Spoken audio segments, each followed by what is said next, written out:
de actualización jurídica abril-diciembre 2022 desde la Corte Superior de Justicia de Junín y la Comisión General de Capacitación. El día de hoy, para cerrar con broche de oro nuestro ciclo de capacitaciones, contaremos con la presencia, ya está con nosotros en nuestra plataforma digital, el doctor Francisco Javier Moreno Oliver, a quien damos la cordial bienvenida. El día de hoy nos trae el tema Psicología Criminal y Justicia Penal Anticorrupción. También estarán participando en calidad de panelistas la doctora Saavedra de Vélez, jueza superior de la Corte Superior de Justicia de la Selva Central, a quien damos la cordial bienvenida. También nos acompañará la doctora Susan Carrera Tupac Yupanqui, jueza del Quinto Juzgado Penal especializado en delitos de corrupción de funcionarios de esta Corte Superior de Justicia de Junín. A todos y cada uno de ustedes, la cordial bienvenida. Para iniciar nuestro seminario anual de actualización jurídica abril-diciembre de 2022, invito para las palabras iniciales al doctor Edwin Ricardo Corrales Melgarejo, superior de nuestra Corte de Justicia de Junín. Muy buenas tardes, bienvenido, adelante por favor.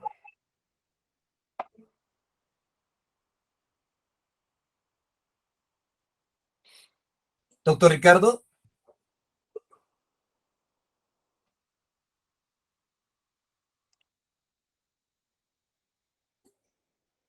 Ronald, al final, por favor. Muchas gracias al doctor Edwin Ricardo Corrales Melgarejo. Pues bien, invitamos a todos nuestros participantes a nuestro evento académico, mantener en todo momento los micrófonos en modo silencio y también las cámaras para no interrumpir la presente capacitación. Amigas y amigos, damas y caballeros, el tema del día de hoy, Psicología Criminal y Justicia Penal Anticorrupción, a cargo del doctor Francisco Javier Moreno Oliver, doctor en Psicología y profesor jubilado de la Universidad Autónoma de Barcelona, España. Doctor, muy buenas noches allá en España, muy buenas tardes aquí en Perú. Adelante, por favor. Muchísimas gracias.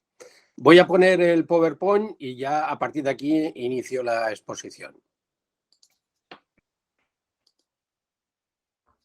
Ronald.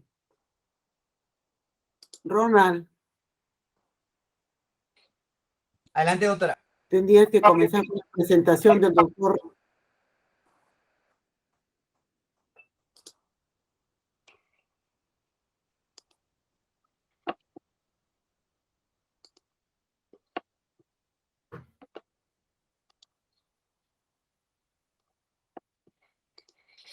Bueno, pues buenas tardes a todos y a todas. Supongo que ya puede iniciar la exposición. ¿Hay algún inconveniente o previamente hay que hacer algún tipo de presentación o comentario? Adelante usted, doctor, ya está, estamos escuchándolo. Bienvenido. Bien, ¿ven todos ustedes perfectamente bien la diapositiva? Sí. Sí, estamos apreciando correctamente y también lo escuchamos bien. Perfecto. Bien, les hago una previa. Cada uno, ayer lo hablaba con el doctor Ricardo, cada profesor tiene su estilo de impartir las clases. A mí me gusta realizar un tipo de formación dinámica, que no sea unidireccional. Es decir, me gusta la participación, me gusta que me cuestionen, me gusta que me pregunten, que me interrumpan. Si algo no se entiende, me lo dicen. Por mi parte no hay ningún inconveniente. Yo le preguntaba ayer al doctor Ricardo Corrales si era posible. Me decía, sí, no hay ningún problema, puedes hacerlo de esta forma. Yo lo propongo, pero bueno, ustedes hagan lo que les parezca más cómodo. También quería hacer otra previa antes de iniciar, y es que en una de las intervenciones quisiera hacer un pequeño ejercicio muy simple y rápido que necesitaría la participación de ustedes. Entonces, cuando lleguemos al ejercicio, pues yo se lo propondré y me gustaría pues que ustedes participaran, porque nos va a ser productivo para la temática que vamos a tratar. ¿Están de acuerdo con todo ello? Sí. ¿Sí? Bien. Bueno, pues vamos a iniciar la sesión, si les parece. En primer lugar, quisiera hacer un capítulo de agradecimientos. Primero a los responsables de la Corte Suprema de Justicia de Junín por su invitación a este seminario y a las 2 juezas panelistas de la citada actividad formativa, la doctora Rosa Saavedra y la doctora Susana Carrera. También quisiera realizar un agradecimiento singular al juez don Ricardo Corrales Melgarejo, presidente de la Comisión General de Capacitación de la Corte Superior de Justicia de Junín del Poder Judicial de Perú, así como a todos los organizadores del presente seminario de actualización. Gracias a todos y gracias por su invitación. ¿Qué contenidos vamos a tratar? Primero les pongo los contenidos. Miren, les voy a hablar primero, es necesario, creo, hablar de la psicología legal y forense, solo hacer una pincelada, pero importante para que profundizar en un pequeño tema sobre el tema, o concretamente sobre la corrupción. En segundo lugar, me gustaría hablar de la responsabilidad penal y hablar de la capacidad cognitiva y volitiva. Seguidamente hablaremos de la aproximación a las teorías explicativas de la corrupción desde la perspectiva psicológica. Siempre estaremos en el contexto psicológico.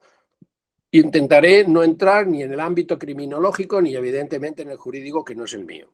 Y finalmente hablaremos de los constructos psicológicos más comunes de la conducta corrupta, tanto las variables psicológicas cognitivas, las de psicología social, los rasgos de personalidad de estos individuos, los perfiles subclínicos y los trastornos patológicos. A ver, ustedes serán conscientes que en una hora hablar de la psicología del individuo corrupto es imposible, es decir, solo podremos hacer aproximaciones y pinceladas. Pero bueno, yo estoy abierto a todas las preguntas que me quieran realizar, tanto ahora en directo como en un futuro. Si ustedes me quieren escribir, yo les voy a dar el correo electrónico para cualquier tipo de consulta y ampliación. Bien, pues si les parece, empezamos. Yo quisiera empezar con un prefacio. ¿Un prefacio por qué? Porque trataremos algunos conceptos y de esta forma lo que podemos conseguir es que todos los presentes entendamos la misma terminología y su semántica, su significado, su concepto, porque puede pasar que quizá entre, bueno, a veces las lenguas entre aquí España, Perú, España, puede haber pequeños matices o diferencias y de esta forma, mientras vaya haciendo la exposición, todos entenderemos los mismos conceptos. Como les decía, quisiera hacer una primera aproximación al concepto de psicología legal y forense. Bien, por un lado tenemos la psicología legal jurídica, y como ustedes saben, y esto seguro que lo tienen claro, es una especialidad aplicada cuya área de conocimiento se fundamenta en integrar el derecho y la psicología. ¿Y por qué saco el tema de la psicología legal y jurídica?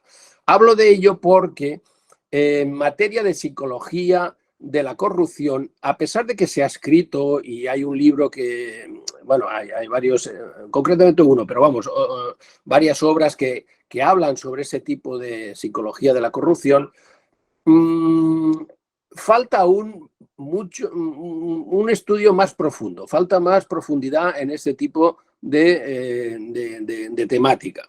Faltan más investigaciones, faltan más estudios lineales para poder tener unos criterios, dijésemos, más profundos, más cercanos a la realidad de ese tipo de conducta. Porque ahora lo que tenemos es que se han hecho muchas correlaciones entre conceptos criminológicos y corrupción. Y entonces se han sacado conclusiones diciendo si el delincuente actúa de esta forma, el corrupto se entendería que también actúa así por estos motivos. Pero para poder realmente asegurar cuál es la mente, la ideación, la psicología del individuo corrupto, lo que hay que hacer es coger muestras de individuos que han cometido este tipo de delito y poderlos estudiar con profundidad para ver realmente cuáles son sus perfiles. Y eso a día de hoy no lo tenemos. Y por eso destaco la psicología legal y jurídica, porque ella sería la encargada de hacer este tipo de investigaciones. Por otro lado, tenemos la psicología forense, que como ustedes saben, es la rama de la psicología jurídica de la que hemos hablado antes, pero cuya función es asesorar a los jueces y tribunales en los litigios de los distintos órdenes jurisdiccionales, sea derecho civil, penal, social, etcétera, haciendo informes y actuando en el foro, en el propio juicio oral. Claro, la figura del psicólogo forense la quiero destacar porque muchas veces en en los delitos de corrupción se atribuyen los abogados, lógicamente, en la defensa, pueden atribuir ciertas problemáticas o ciertas cuestiones psicológicas buscando o bien un eximente o bien un atenuante. En este caso yo les hablaré de dos casos concretos que suelen aparecer bastante en los juicios sobre este tema, al menos aquí en España, y por tanto la figura del psicólogo forense yo pienso que es importante en la temática que estamos tratando. Incluso puede servir como una pericia psicológica de carácter penal que puede inducir a agravantes. Por tanto, distinguir estas dos variantes de la psicología, que es la psicología legal y forense, perdón, legal y jurídica, que hoy por hoy es importante que investigue más y profundice más en la temática de la psicología de la corrupción, y por otro lado, el papel que debe jugar hoy día o puede jugar un psicólogo forense ante este tipo de delitos.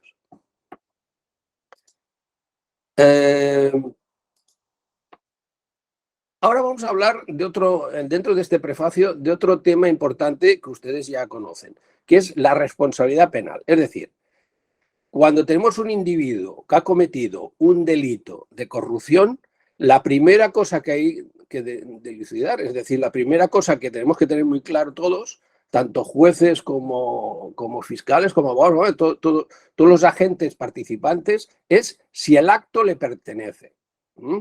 Entonces, para saber si el acto le pertenece, habrá que evaluar dos variables psicológicas importantes, que es su capacidad cognitiva y su capacidad volitiva.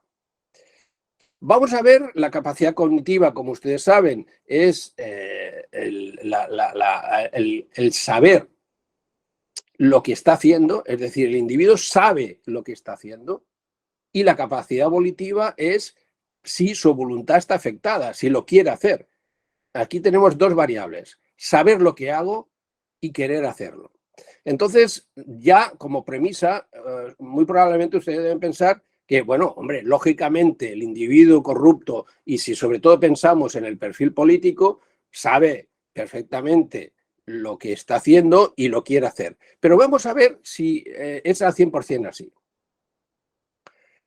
Está claro que en cuanto a las alteraciones de capacidad cognitiva, es difícil poder demostrar de alguna forma que este individuo no tiene las capacidades cognitivas necesarias para hacer el delito, que se pudiera justificar que lo ha hecho sin saber lo que estaba haciendo. Eso es muy difícil y sería impensable. Básicamente tenemos dos variables que son muy habituales en cuando se evalúa la capacidad cognitiva, que son los trastornos del desarrollo intelectual y los trastornos neurocognitivos. Trastornos de desarrollo intelectual, estaríamos hablando del coeficiente de inteligencia especialmente. Como ustedes saben, el coeficiente de inteligencia tiene un punto de corte, una media, que es de 100, y todo lo que sería por debajo de 100 ya estaríamos con un problema de cognición, y 70 ya sería una discapacidad. De todas formas, lo más peligroso, y a veces podemos encontrar individuos con ciertas responsabilidades, son estos que se encuentran entre 100 y 70, porque no se observa realmente que haya una discapacidad intelectual, porque, bueno, sus actuaciones aparentemente son dentro de la normalidad, pero sí son individuos que a veces tienen verdaderas dificultades de entender ciertas tasituras o ciertas circunstancias. Evidentemente, a partir de 70 para abajo ya estamos con una persona discapacitada, y no va a ser el caso, sobre todo en la temática que hoy estamos tratando. Por lo que respecta a los trastornos neurocognitivos, es también muy difícil. Básicamente serían las demencias, el Alzheimer, etcétera, y evidentemente ese tipo de trastorno sería muy visible y no podemos, sería, vamos, hay que descartarlo como algo vinculante a este tipo de delitos. De todas formas, ahora sí que en el caso de la parte volitiva, sí que es cierto que básicamente lo más significativo cuando se trata de la cuestión volitiva son los trastornos del espectro de la esquizofrenia, los trastornos psicóticos, también algo que deberíamos descartar en este tipo de delitos, porque un individuo que padezca este tipo de afectación son personas con delirios, alucinaciones, disociaciones, y esto sería algo muy visible y ahí es totalmente descartable. Por otro lado, tendríamos los trastornos de control de impulsos, también algo descartable en este tipo de delito, porque son individuos con una impulsividad muy acentuada, que no saben guardar el turno, que son agresivos. Bueno, no creo yo que sea un perfil que tampoco se asocie a ese tipo de delito. Pero aquí sí que tenemos dos casos, que son los que voy a comentar ahora, y que sí se han dado casuística a nivel judicial, que son los trastornos relacionados con sustancias y trastornos adictivos. Concretamente, el tema de la insumisión química. El tema de la insumisión química nos encontramos en que se ha podido dar a algún caso de individuos que bajo el efecto de ciertas sustancias, especialmente una muy habitual, que es un fármaco, estamos hablando de la escopolamina, también conocida como burundanga, podría ser que si a un individuo se le administrara este tipo de fármaco, que además tiene una capacidad tanto a nivel de farmacodinamia como de farmacocinética, que desaparece muy rápido del organismo, a lo cual con analíticas es difícil a veces de poder demostrar que ha sido sometido a ese tipo de fármaco. Aquí sí que podríamos encontrar que tendríamos un individuo con sus capacidades cognitivas conservadas, pero con su capacidad volitiva anulada.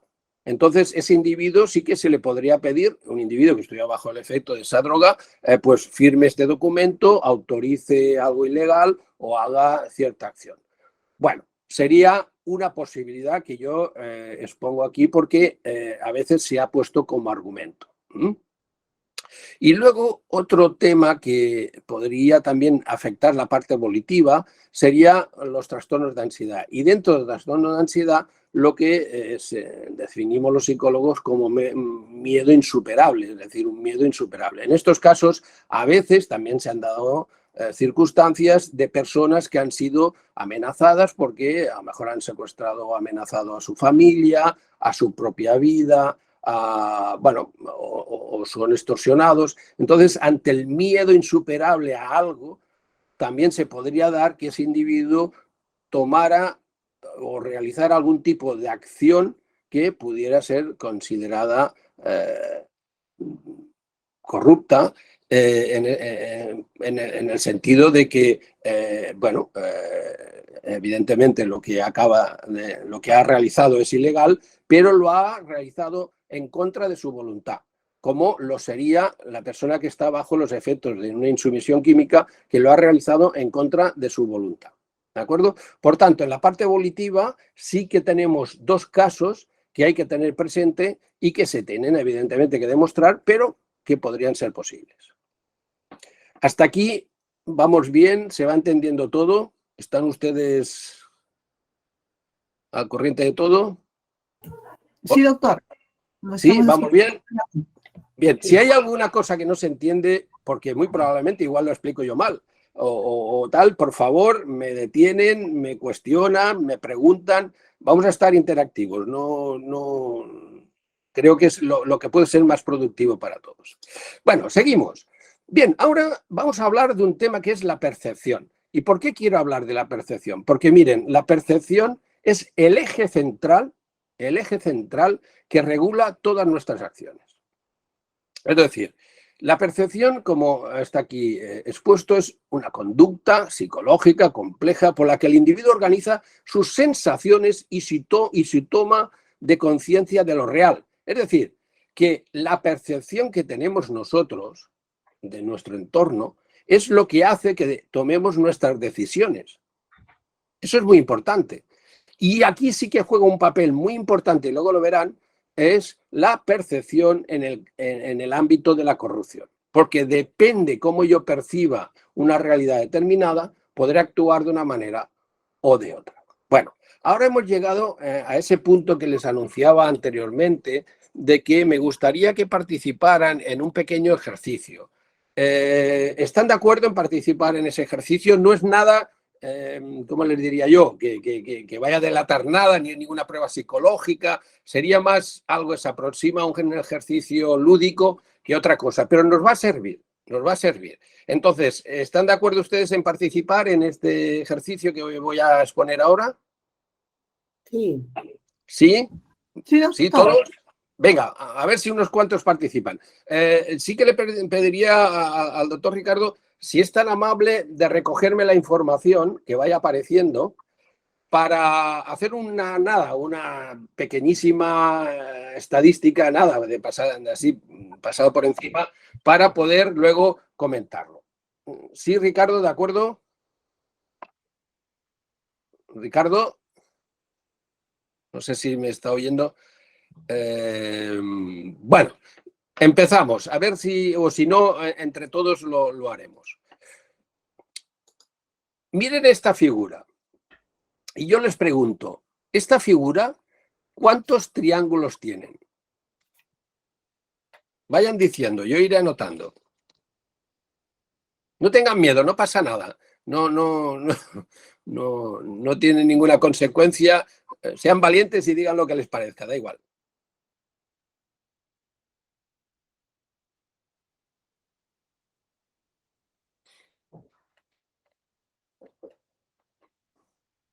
¿Qué les parece? ¿Cuántos triángulos tienen? ¿Cuántos triángulos aparecen en esta figura? 5. 5. ¿Alguien opina diferente o igual?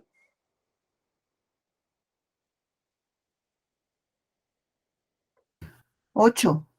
8, perfecto. Venga, vamos a seguir diciendo opiniones, no pasa nada, no tengan ningún tipo de reparo, es que esto no mide nada, esto es un juego, o sea que no, es un juego que luego verán.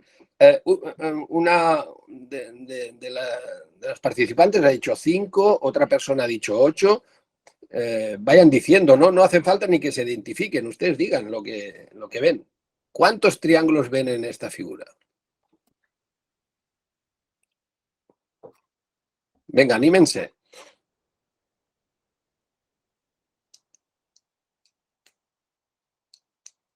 ¿Nadie se anima más?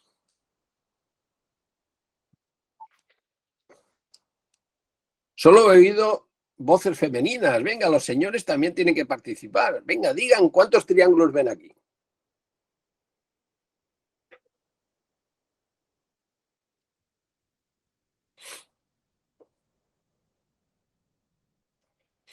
Bueno, 4.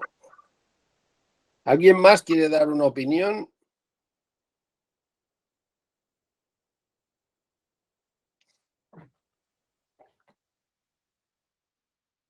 Si alguien... ¿Perdón? 8 también. 8. Tenemos otro caso muy interesante que dice que ve 8. ¿Alguien más opina? Hemos dicho 5, 8, 4. ¿Alguien ve lo mismo, diferente?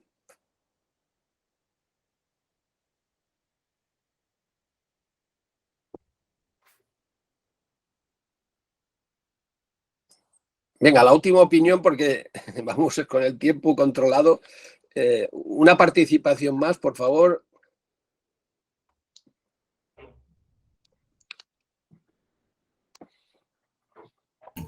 Doctor, en el chat una persona dice 11.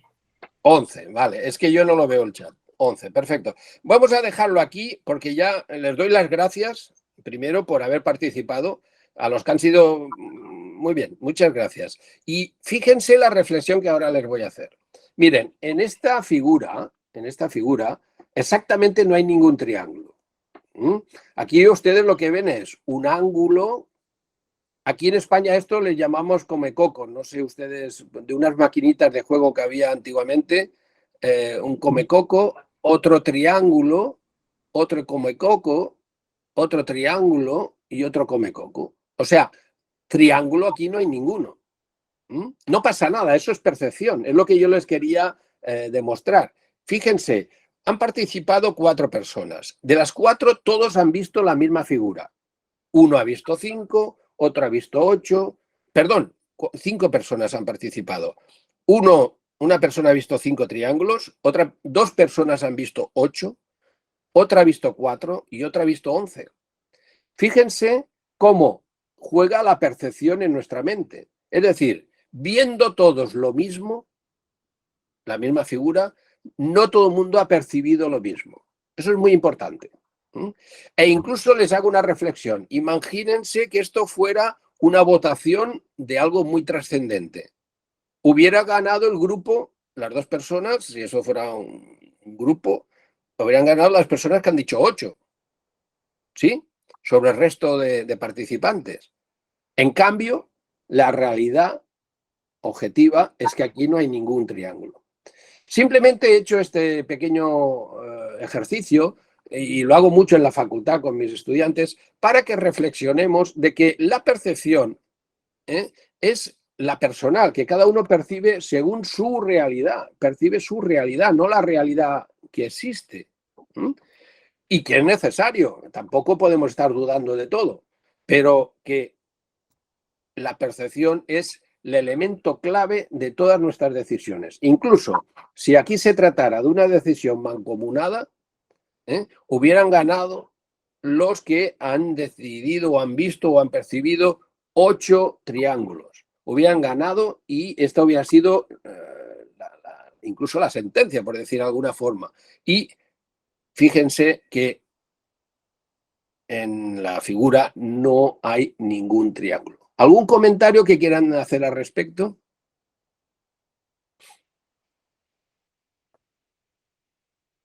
¿Algún comentario? ¿Les ha parecido útil el ejercicio para ver cómo funciona la percepción? ¿Cómo delante de una misma realidad no todos vemos lo mismo?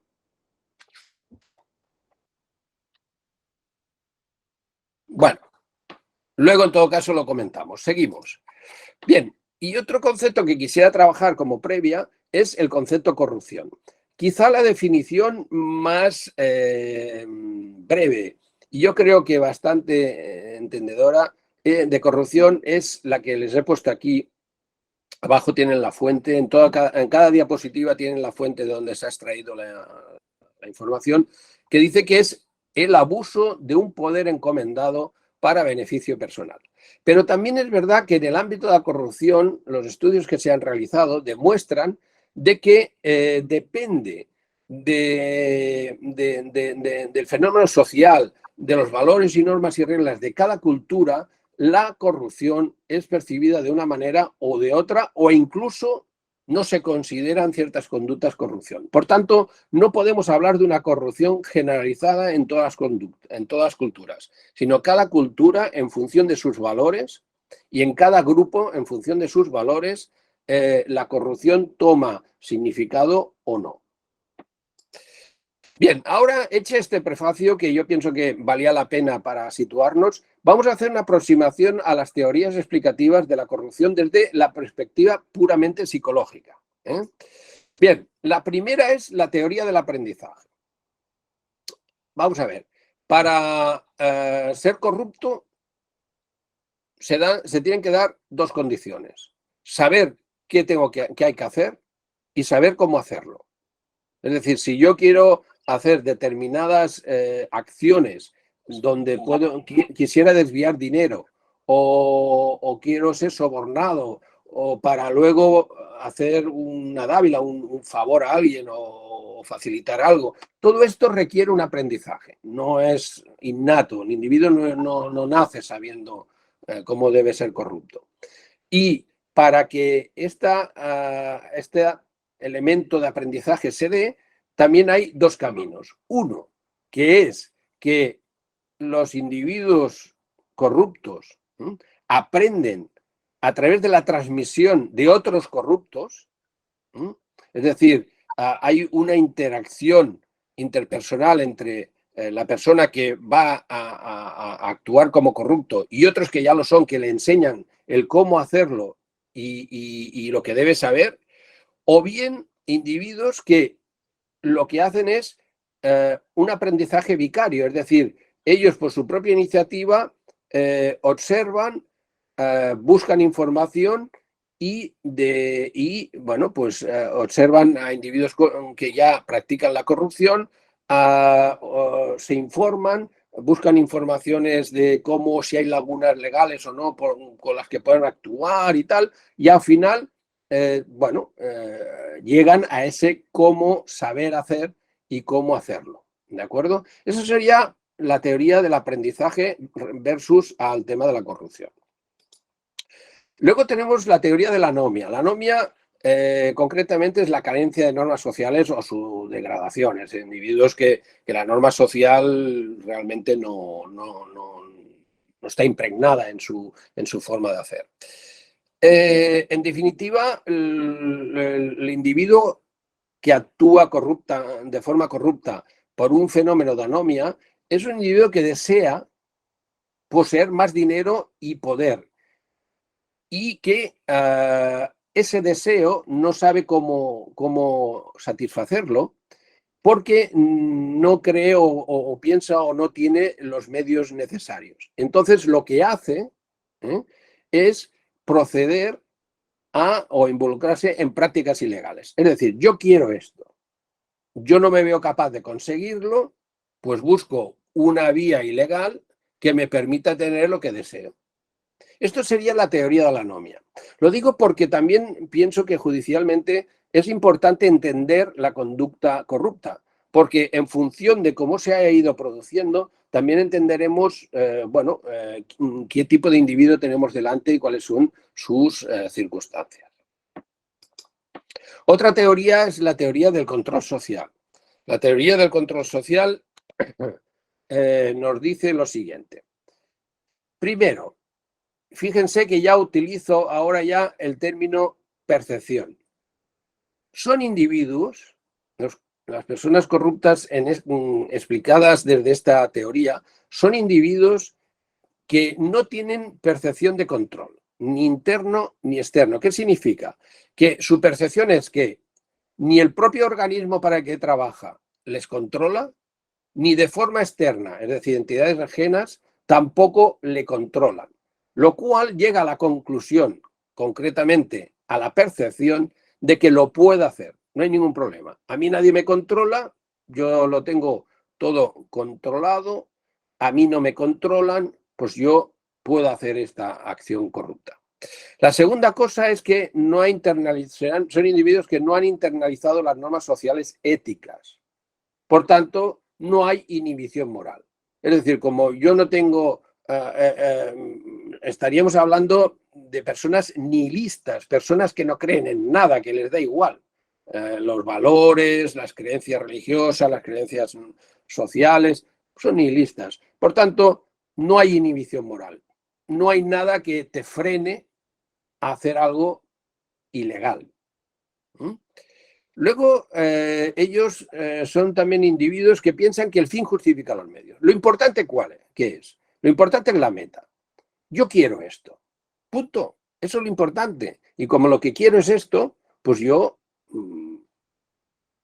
actúo con los medios que sean necesarios para conseguirlo. Y finalmente, son individuos que también a veces realizan un análisis de coste-beneficio de la violación de la ley. Es decir, analizan si les compensa el acto corrupto. Es decir, dicho de otra forma, yo, por ejemplo, un individuo tiene la capacidad de desviar X millones de la moneda que sea a un paraíso fiscal. Él sabe perfectamente que se va a descubrir su acción ilegal, se va a descubrir su corrupción, pero pone en la balanza las consecuencias que va a tener y los beneficios que va a tener.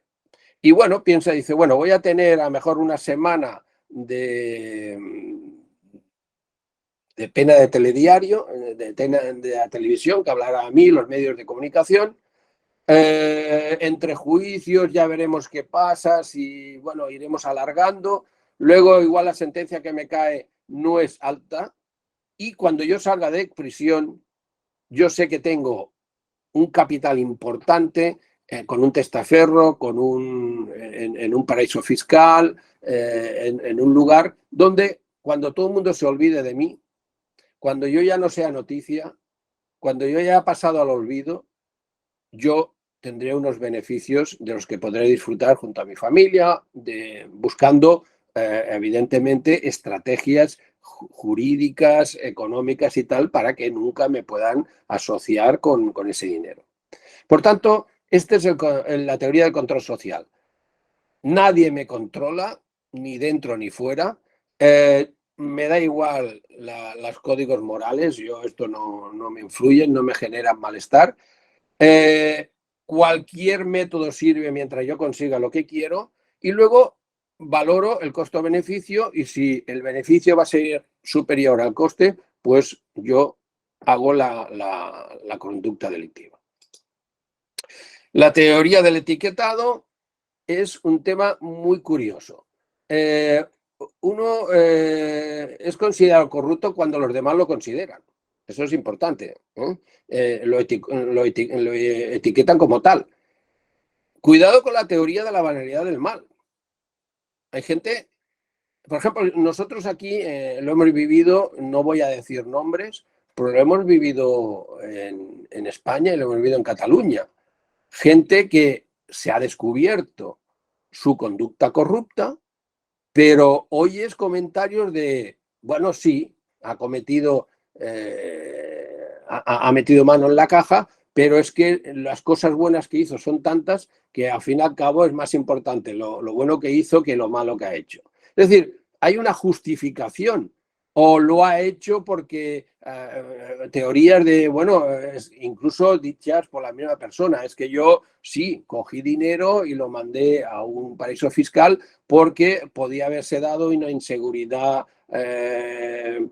política y legal y yo tenía que irme con mi familia a otro sitio y yo necesitaba dinero, por tanto, por eso lo hice. Es decir, que ellos buscan una banalidad del mal en el sentido de que queda justificado el hecho ilegal y, bueno, pues por eso se hizo.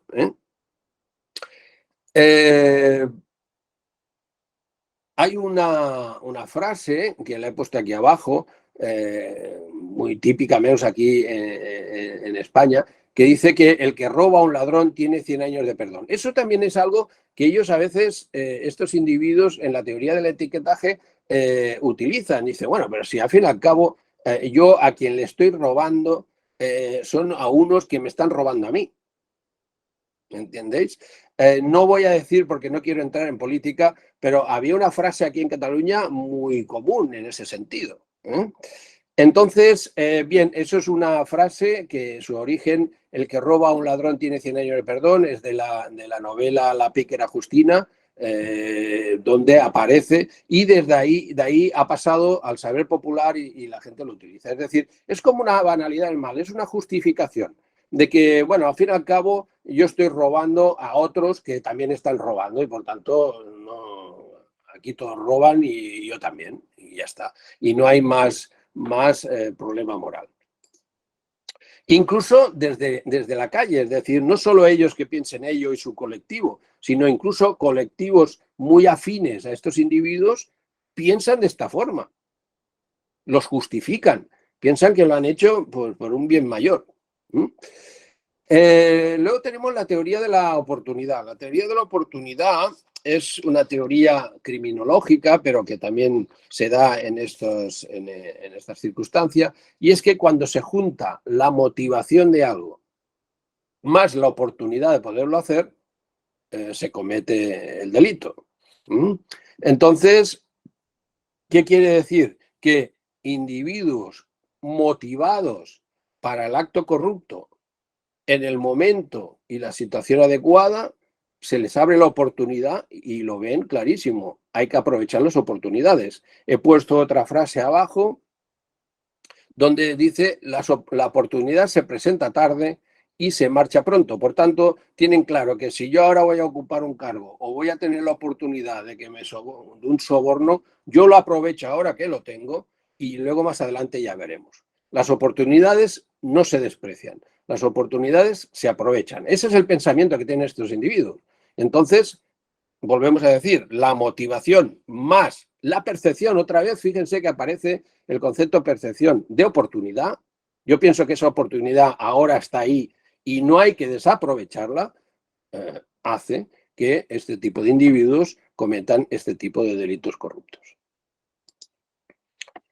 Luego hay la teoría sociobiológica. La teoría sociobiológica, bueno, aquí podríamos entrar en una incógnita difícil de poder demostrar científicamente, que es la conducta corrupta, ¿se hereda o tiene un origen biológico? Es decir, biológico en el sentido de que hay alguna alteración, como las que voy a explicar ahora, que provocan ese tipo de conducta delictiva y en este caso corrupta. Heredad, no hay nada que demuestre que hay factores hereditarios de la corrupción. Otra cosa sería de aprendizaje. Si mi padre ya era corrupto y yo he aprendido, pues yo también lo soy. Pero eso no es herencia, eso es aprendizaje. Y la otra cosa es, ¿hay algún factor biológico que pudiera explicar o justificar mi conducta, la conducta corrupta? Bien, aquí volveríamos otra vez al ámbito de la psicología forense y de que necesitaríamos, si los defensores del caso de la persona, del abogado defensor, vamos, de la persona que ha cometido el delito de corrupción, quisiera argumentar algo de esto. Podría argumentar que este individuo tiene una lesión de córtex prefrontal. ¿Por qué? Porque la lesión de córtex prefrontal, por un traumatismo, etcétera, etcétera, lo que hace es afectar el racionamiento moral. Es decir, cuando un individuo tiene una lesión en esa área cortical, son individuos totalmente, aparentemente normales, pero sí que es verdad que el racionamiento moral desaparece.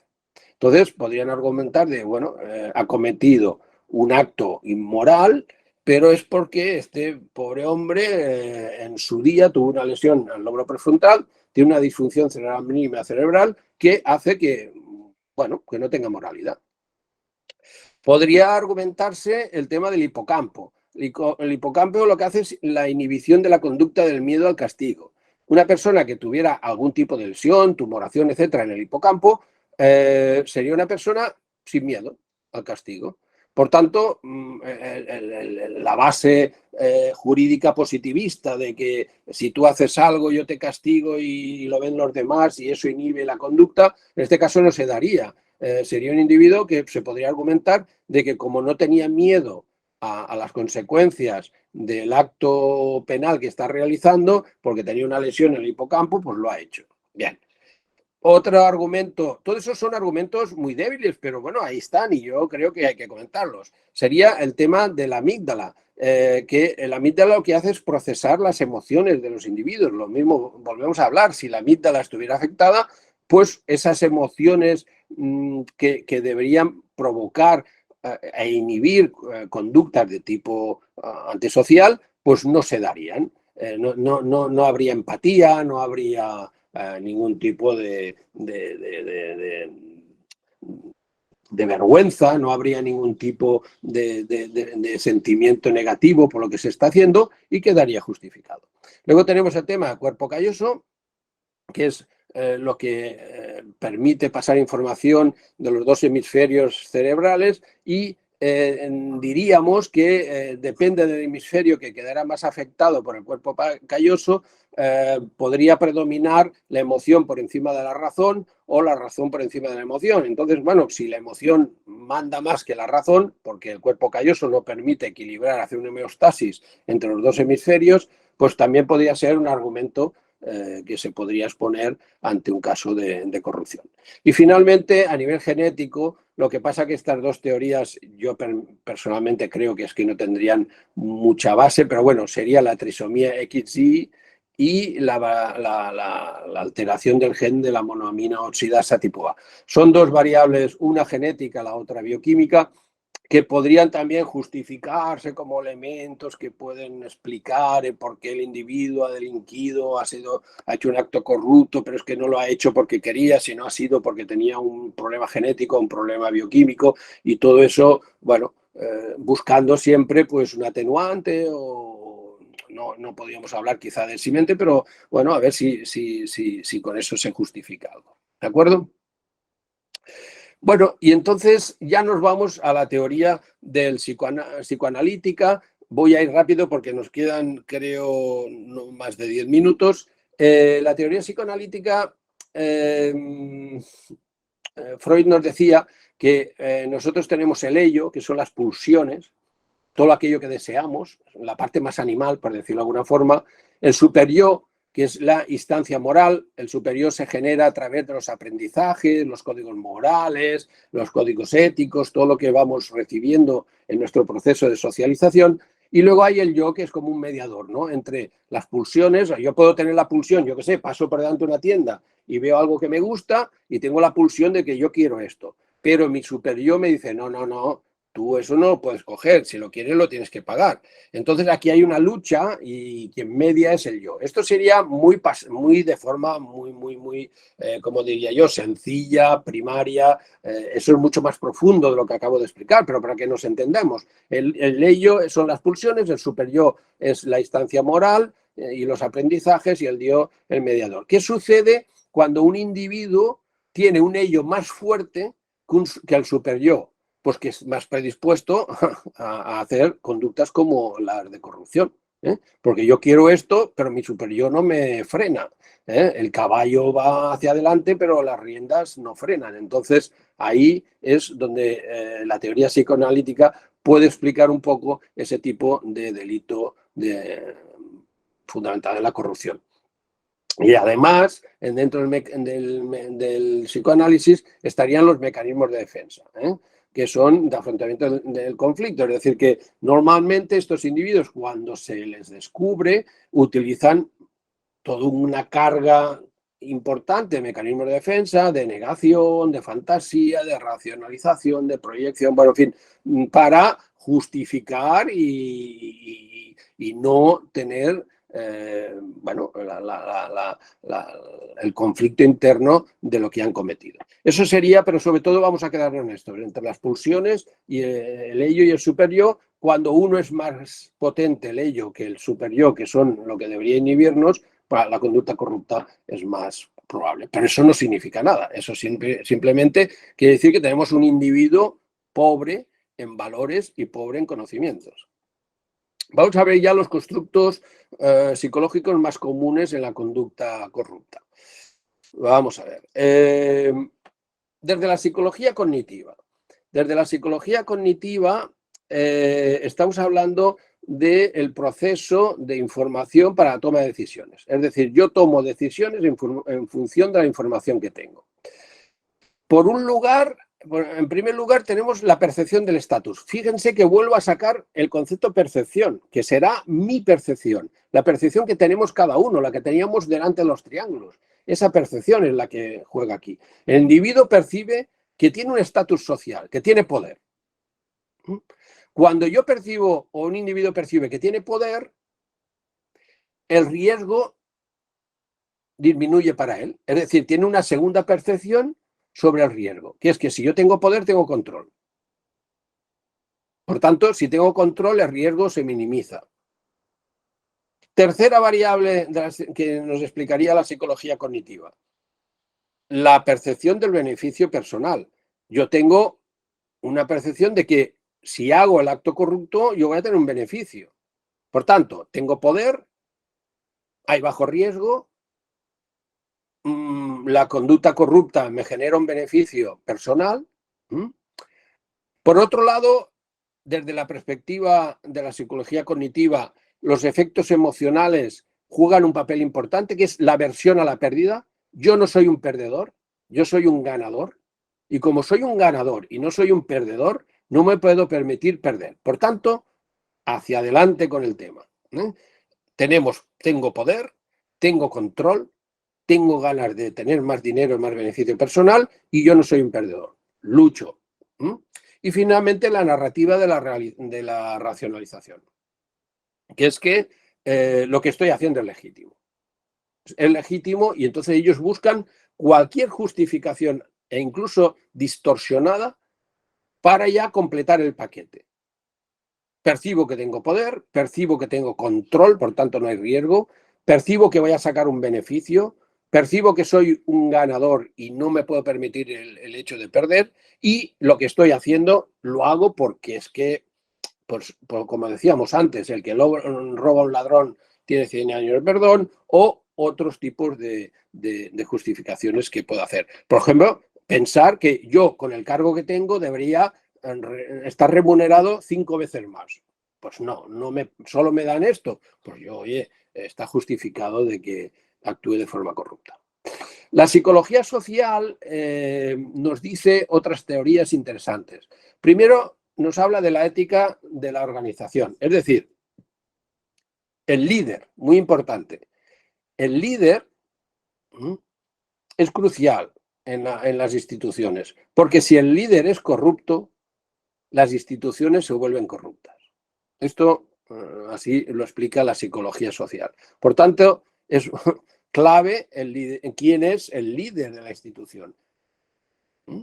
En segundo lugar, la creencia y los valores culturales. Es decir, cuando hay, como hemos dicho anteriormente, déficit de valores éticos y morales, las conductas corruptas aparecen con más fuerza. Y luego la moral y las normas percibidas. Si se percibe que el entorno es corrupto, se dispara la tendencia de las conductas corruptas. Esto es lo que nos explicaría la psicología social. Es decir, líder corrupto, potenciación de corrupción institucional. Valores del individuo. Si los valores del individuo no contemplan variables éticas y morales, la corrupción coge más fuerza. Y finalmente, si el entorno, encima, que eso casaría con la primera parte, si el líder es corrupto, las instituciones se corrompen, si hay corrupción en el entorno, la corrupción se potencia. Esto sería la visión desde la perspectiva de la psicología social. Ahora nos vamos a los rasgos de personalidad. ¿Qué rasgos tienen estos individuos? Porque un rasgo de personalidad no es ni una patología, no es un trastorno, no es nada, es simplemente un perfil de cómo son estos individuos. En principio, los rasgos de personalidad de estos individuos son individuos con baja empatía y pocos remordimientos. No hay remordimiento, no hay empatía con los demás, tienen un comportamiento antisocial, o sea, les da igual los demás. Son egocéntricos, lo que importan son ellos. Tienen una admiración excesiva sobre sí mismo, lo cual, como se autovaloran muchísimo, tienen, como dirían, licencia para matar, es decir, licencia para ser corruptos. Es que yo estoy por encima de los demás. Es decir, ellos ven a todos en su entorno individuos inferiores y ellos tienen una capacidad superior a todos los demás. Y por tanto, justifica pues, que gracias a su gran potencial, ellos pues actúen de una manera y no tengan presente a toda esta purria que tienen debajo, que son gente muy inferior y de muy pocas capacidades. Luego son individuos muy astutos, e hipócritas, muy mentirosos. La mentira forma parte de su hacer, de su quehacer.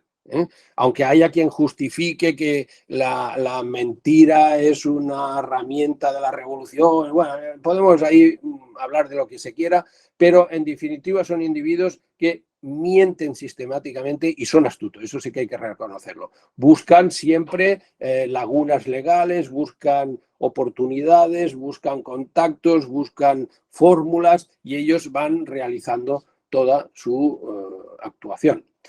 Otro rasgo de personalidad de estos individuos es que son grandes manipuladores. O sea, eso sí, desde muy jóvenes son individuos pues, que han visto y han ido conociendo las fórmulas de manipular a los que tienen en su entorno para que estén al servicio de ellos, o para engañar. Luego son individuos con una motivación muy alta por las recompensas externas. Es decir, entienden que tienen que sacar provecho de todo lo que les rodea. Pero curiosamente también hay otra cosa que parece una contradicción, pero es así. Son individuos de baja autoestima. Y me dirán, bueno, pues si tiene baja autoestima, ¿cómo tiene una admiración excesiva sobre sí mismo? Porque eso es un mecanismo de defensa. Hay individuos que se sienten muy inferiores, entonces lo que hacen es actuar de una forma prepotente para que no se les vea esta baja autoestima. Esa es la explicación. ¿De acuerdo? Normalmente cuando un individuo tiene una autoestima alta, suele ser poco corrupto y suele ser un individuo que está tranquilo, no necesita presumir de nada. Cuando un individuo necesita presumir mucho, cuando un individuo necesita sobrevalorarse, cuando un individuo es prepotente, es que está escondiendo justamente lo contrario. Dicen, dime de qué presumes y te diré de qué careces. Y esa es la explicación de que tengan una baja autoestima. Vamos a los perfiles subclínicos. Cuando hablamos de perfil subclínico no se puede considerar un trastorno, no se puede considerar una patología, pero sí que es un elemento muy, muy peligroso esos individuos, que son los individuos que se denominan tríopes o personas que están afectados por lo que se denomina la tríada oscura de la personalidad. Resumiendo, porque veo que ya nos quedan minutos, son individuos, primero, maquiavélicos, son individuos narcisistas y son individuos psicopáticos. Estas tres variables juntas. Entonces, cuando se juntan estas tres variables, estamos ante un individuo que padece o se le define como una tríada oscura de la personalidad. Yo le pasé a Ricardo, y Ricardo me parece que lo difundió, un artículo que explica con detalle qué es la tríada oscura de la personalidad, los tríopes. Es un perfil muy característico estadísticamente del perfil político, de jefes o de gente que... Cuidado con este perfil, es un perfil muy peligroso. Insisto, son maquiavélicos, narcisistas y psicopáticos. Todo a nivel subclínico, por tanto, no se le puede diagnosticar que tenga una psicopatía, ni un trastorno narcisista, ni nada de todo esto, sino son rasgos, pero que juntos generan un riesgo muy importante, porque son individuos muy peligrosos. Y estos tienen un perfil muy, muy, muy óptimo, por decirlo de alguna forma, para ser corruptos, porque, vamos, sería como el perfil. Y finalmente, y con eso terminaremos, nos vamos a los trastornos patológicos.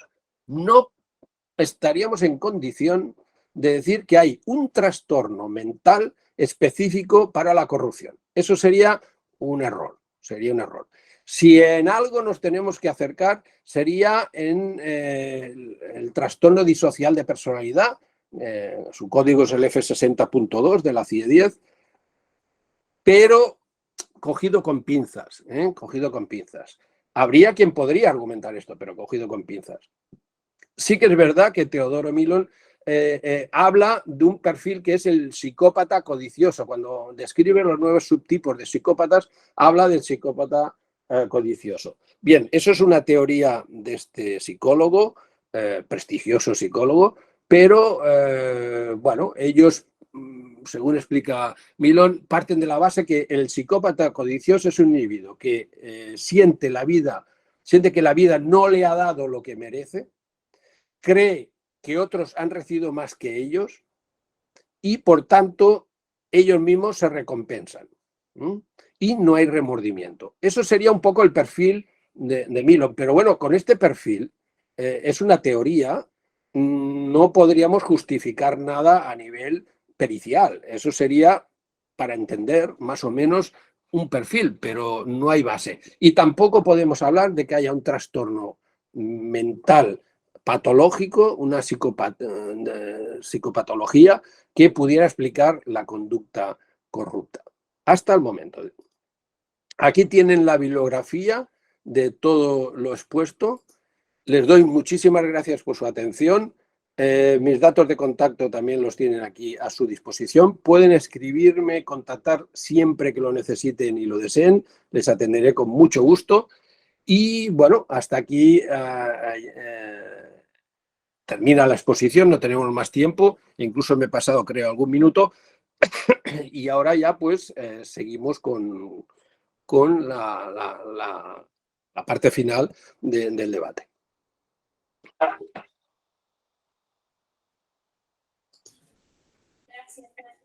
Expresamos nuestro agradecimiento muy especial al doctor Francisco Javier Moreno Oliver, doctor en psicología y profesor jubilado de la Universidad Autónoma de Barcelona, al habernos dado a conocer aspectos muy importantes sobre la psicología criminal y justicia penal anticorrupción. Como está programado, vamos a dar el pase a nuestros panelistas. En primer término, invito a la doctora Rosa Saavedra de Vélez, jueza superior de la Corte Superior de la Selva Central, exmiembro de la Sala Nacional de Anticorrupción de la Corte Superior Nacional Penal Especializada. Doctora, muy buenas tardes, bienvenida. Adelante, por favor. Su audio, doctora, si fuera tan amable, por favor. Muchas gracias. En primer lugar, Adelante. quiero agradecer la participación del doctor Francisco Javier Moreno Oliver. Gracias por tan buena explicación que nos permite ver y enfocar los aspectos legales y la forma de actuar de cada uno de los agentes que cometen delitos de corrupción. En realidad, en el Perú atravesamos por una crisis, digamos así, de tener ya actualmente 7 presidentes de la República cuestionados por delitos de corrupción en forma sucesiva. Eso nos ha llevado a que tengamos que crearse en el Perú salas especializadas, juzgados especializados de diferentes niveles, con la finalidad de poder enfrentar el delito de corrupción en los aspectos netamente legales. Y es importante poder conocer estos aspectos que llevan al actor o al autor de estos delitos a cometer estos hechos. Yo partiría de lo que he podido escucharlo, doctor, que una gran parte importante del comportamiento de estos autoridades, que en primer lugar son los que cometen este tipo de delitos, y a la carencia de normas sociales en un determinado país. No sé si esto me ha llevado a pensar que existe también un poco o carencia de control social. Así como que la teoría de la oportunidad también puede estar muy bien aplicada en estos casos. Existe la percepción de oportunidad y por lo tanto, al tener la motivación de conseguir mayores ingresos con todos los aspectos de cada personalidad de esas autoridades, los llevan a cometer este tipo de actos. Y en los perfiles que se ha podido apreciar de los actores que han cometido este tipo de delitos y que he tenido la oportunidad de ver sus correspondientes casos, he visto que en su mayoría tienen características de las que usted expresaba.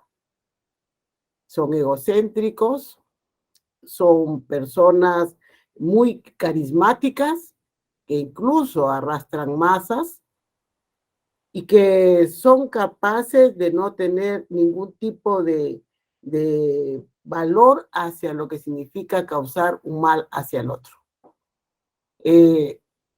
Lo que me lleva a pensar que, si bien usted lo ha señalado, no podemos hablar, y eso tendría que decirse con pinzas, que podría hablarse de una psicopatología o un determinado esquema ya diseñado de estas conductas, sí nos puede llegar a determinar que existen no solamente factores internos del ser humano, sino también factores externos que a su vez coadyuvan a que se realicen este tipo de delitos. Por cuanto, si bien es cierto, en el Perú se está persiguiendo la corrupción, existen normas muy fuertes, muy drásticas que se están aplicando, un seguimiento también hacia la comisión de esos delitos, investigaciones muy rápidas que realiza el Ministerio Público. Sin embargo, existe una falta de control de la misma, ejes superiores de la administración del país.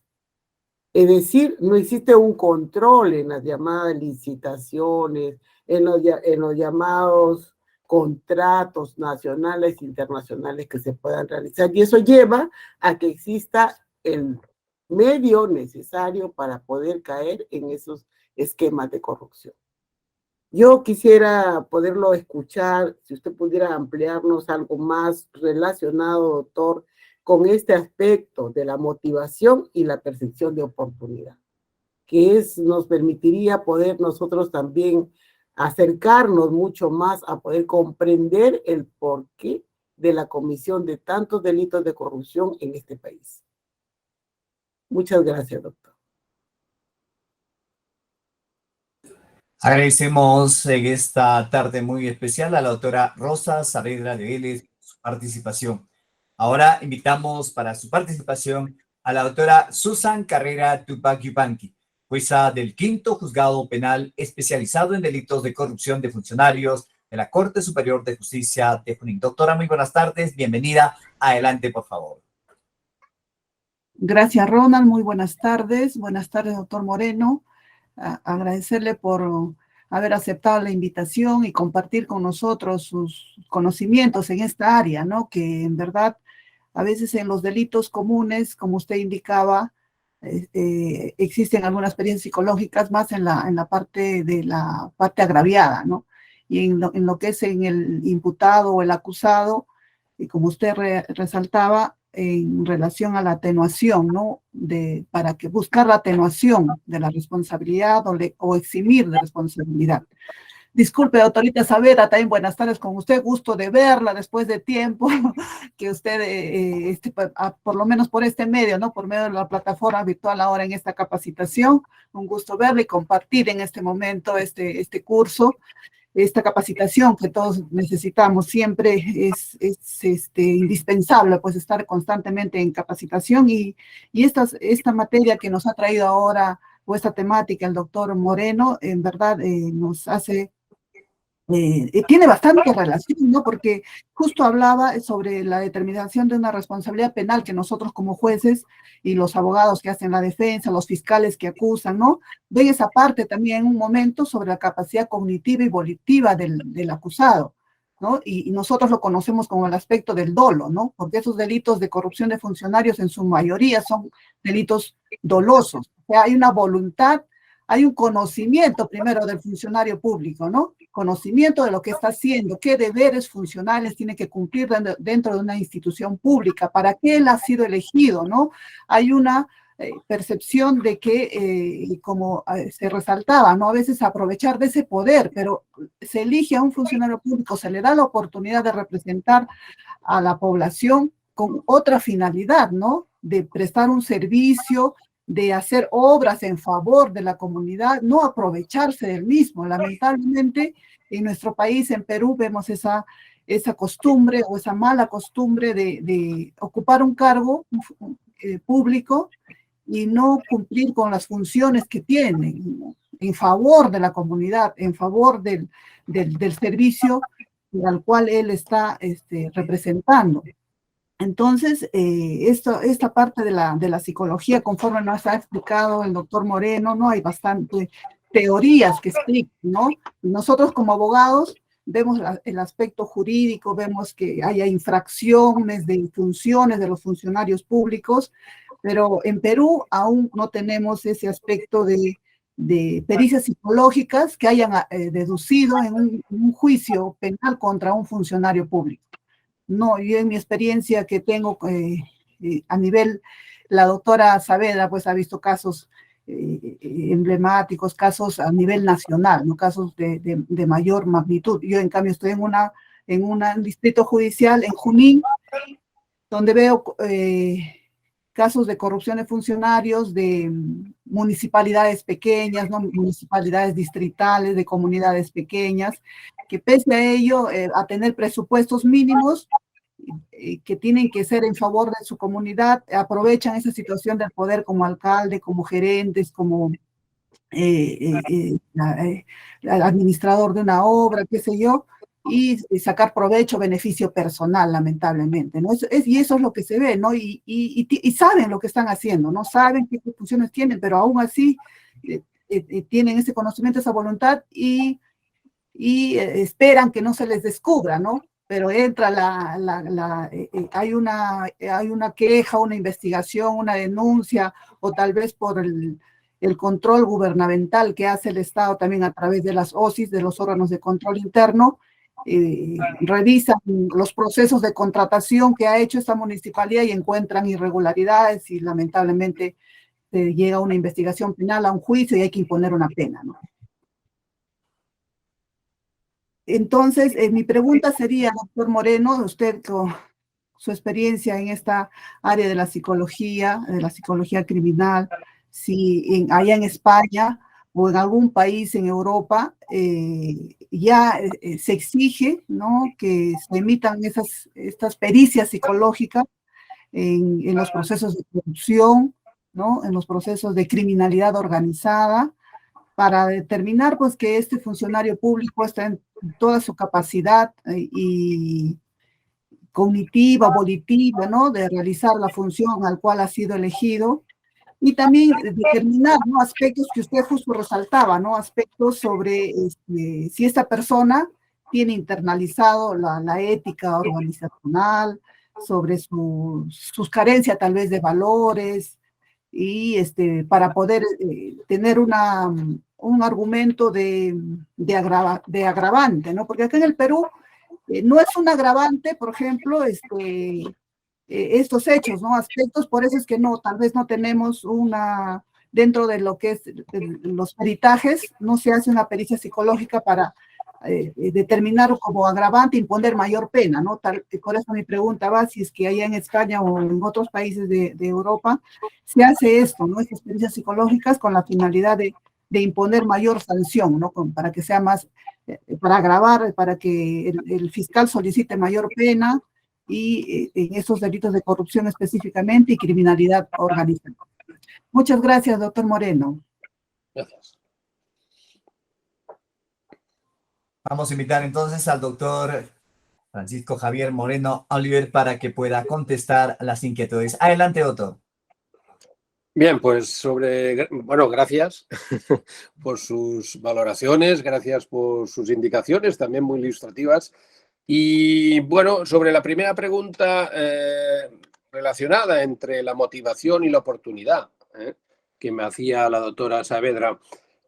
A ver, hay que tener en cuenta una cosa, la motivación siempre se da en función de una necesidad.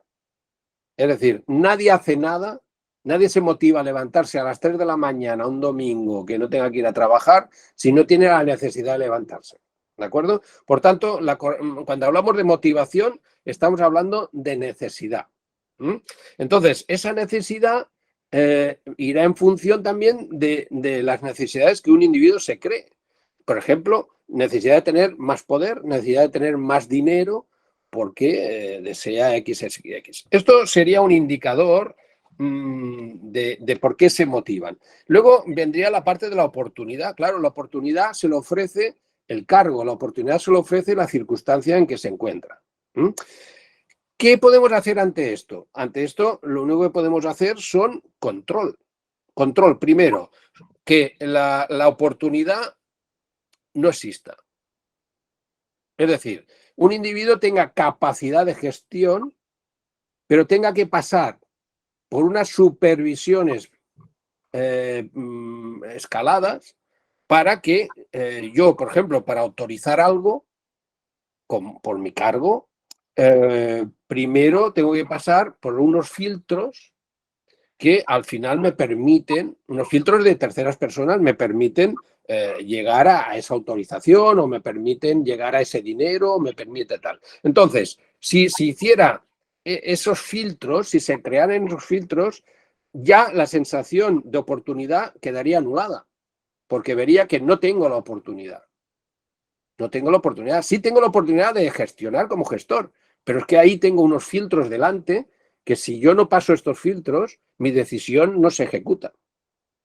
Y en cuanto a la motivación, bueno, ahí también tenemos otra variable que aquí, por ejemplo, en España se utiliza bastante, que es el control del ritmo de vida de ese individuo.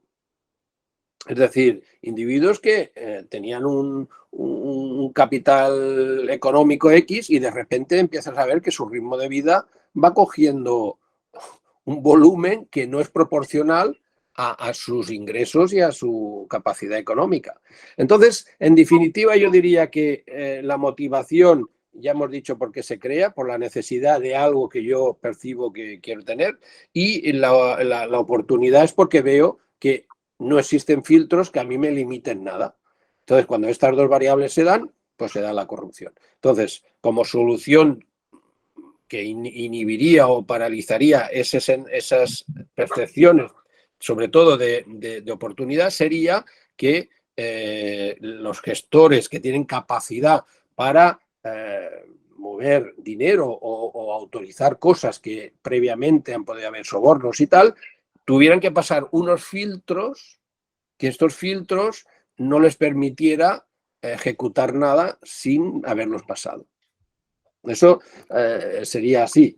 Y en cuanto a lo que me comentaba de aquí en España, bueno, aquí lo que sí se utiliza mucho la pericia psicológica, pero no como agravante, sino como atenuante o eximente. Es decir, los abogados defensores alegan que este individuo, pues como he dicho antes, firmó ese documento porque estaba bajo el efecto de una sustancia que inhibió su voluntad y el individuo no sabía, le dijeron firma, él firmó, pero no sabía lo que había firmado y bueno, cosas de estas. O que lo hizo bajo la amenaza de no sé qué, de no sé cuánto, o bajo un miedo, como le explicaba, y eso fue un caso real aquí en Cataluña, en España, de, yo estaba al frente de un gobierno,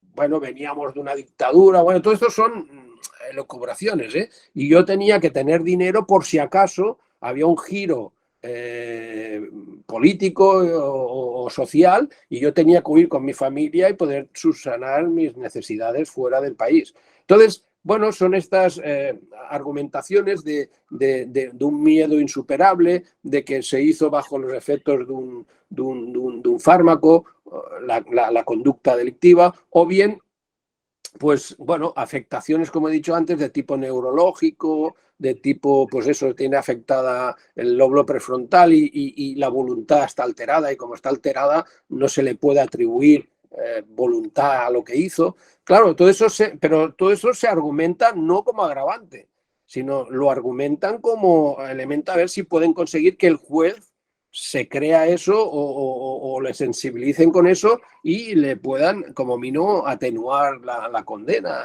la pena y tal, ¿no?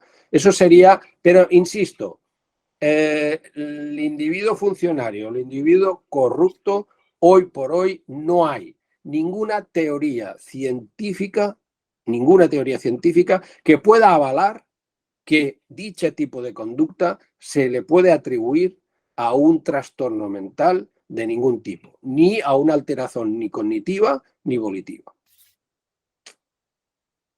Gracias, doctor. Muchas gracias. De nada, a ustedes. Sí, muchas gracias, doctor Moreno. Faltaría más. Muchas gracias al doctor Francisco Javier Moreno Oliver por su participación en nuestro seminario anual de actualización jurídica abril-diciembre 2022. Vamos a invitar si hubiera alguna consulta de parte de los asistentes a nuestra plataforma digital a fin de que pueda ser absuelta en esta tarde por nuestro expositor.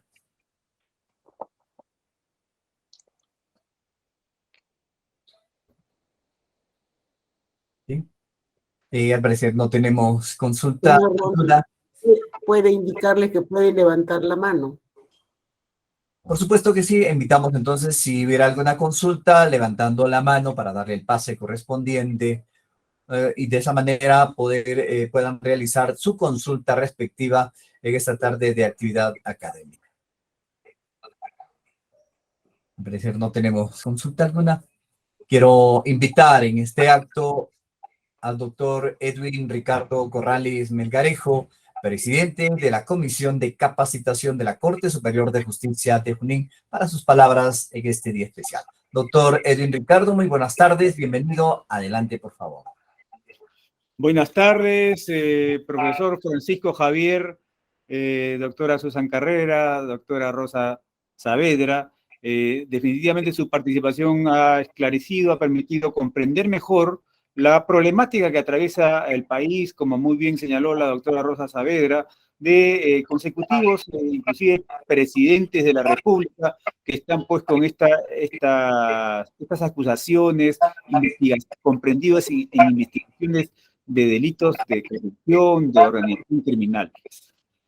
Y también los aportes desde la psicología para que las instituciones tomen pues en serio el cuidado de los controles institucionales a fin de aminorar las posibilidades, ¿no? Aquí en el Perú, no sé si habrá también en España este dicho que dice, en arca abierta el justo peca, ¿no? Entonces, como el arca estuvo abierta, bueno, pues pequé, ¿no? Y acá se dice, sobre todo en los delitos de cuello blanco, se dice, no, es un error lo que ha cometido, ¿no? El profesional, el encubrado catedrático, la persona de gran prestigio profesional, un error, ¿no? Entonces creo yo que también la grave preocupación que tenemos es la tolerancia, como muy bien usted señaló, ¿no? La tolerancia a la corrupción que tenemos en una gran mayoría del pueblo peruano, que inclusive ha sido medido por estadística, ¿no? Mediante un sondeo de opinión. Hay un elevado grado de aceptación de la corrupción como un hecho inevitable, como una problemática que no podemos solucionar y por tanto tenemos que saber convivir con ella, ¿no? Inclusive se ha establecido aquí un lema que dice, roba, pero hace obra.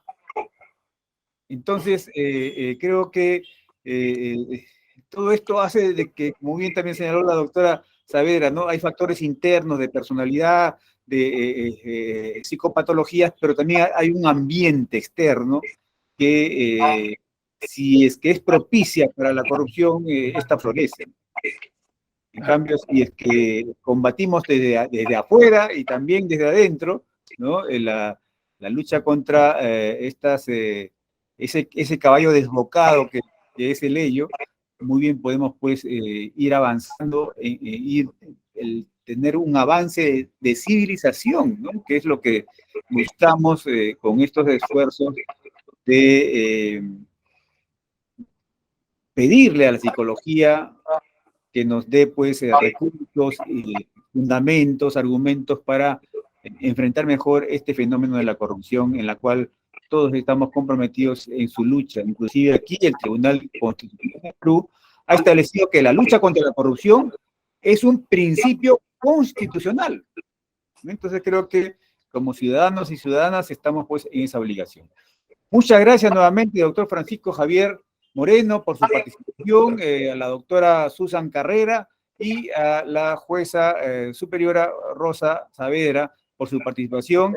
Ya necesitaremos, cedo el uso de la palabra al director de ceremonias, doctor, el licenciado Ronald Santana, para que les haga llegar un presente de parte de la presidencia de esta Corte Superior, y me despido deseándole un feliz año y venturoso año nuevo, con muchos éxitos para todos y todas ustedes. Permiso.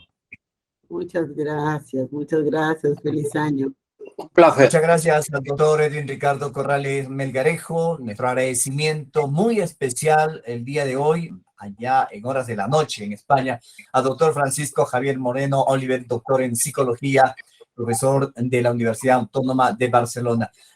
Justamente, doctor Francisco Javier Moreno Oliver la Corte Superior de Justicia de Junín, a través de la presidencia, estará haciendo llegar la resolución de felicitación por su brillante participación en el Seminario Anual de Actualización Jurídica abril-diciembre 2022. Nuestro agradecimiento a usted desde ya, desde esta Corte Superior de Justicia de Junín, por su brillante participación el día de hoy. De igual manera, queremos agradecer de manera muy especial a la doctora Rosa Saavedra de Vélez, jueza superior de la Corte Superior de Justicia de la Selva Central, a la doctora Susan Carrera Tupac Yupanqui, jueza del 5º Juzgado Penal especializado en delitos de corrupción de funcionarios de esta Corte Superior de Justicia de Junín, por su participación.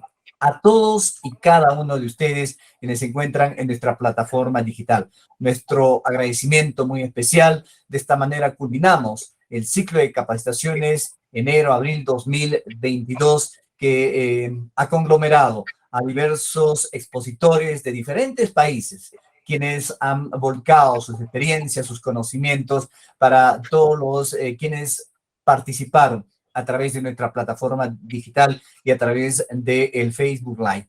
A cada uno de ustedes, nuestro abrazo fraterno, nuestro abrazo familiar desde esta Corte Superior de Justicia de Junín, expresando los mejores deseos para el año venidero 2023. Doctor Francisco Javier Moreno Oliver, nuestro agradecimiento especial. Reciba un abrazo fraterno desde la Corte Superior de Justicia de Junín, aquí en Perú, hasta el hermano país de España, donde usted se encuentra, y realmente muy gustosos de haber compartido sus conocimientos el día de hoy. Gracias a todos y cada uno de ustedes. Será hasta el próximo año. Muy buenas tardes. Muchísimas gracias por su invitación y ha sido un placer. Feliz año. Gracias, feliz año, feliz año. Gracias. Feliz Feliz año nuevo. Gracias.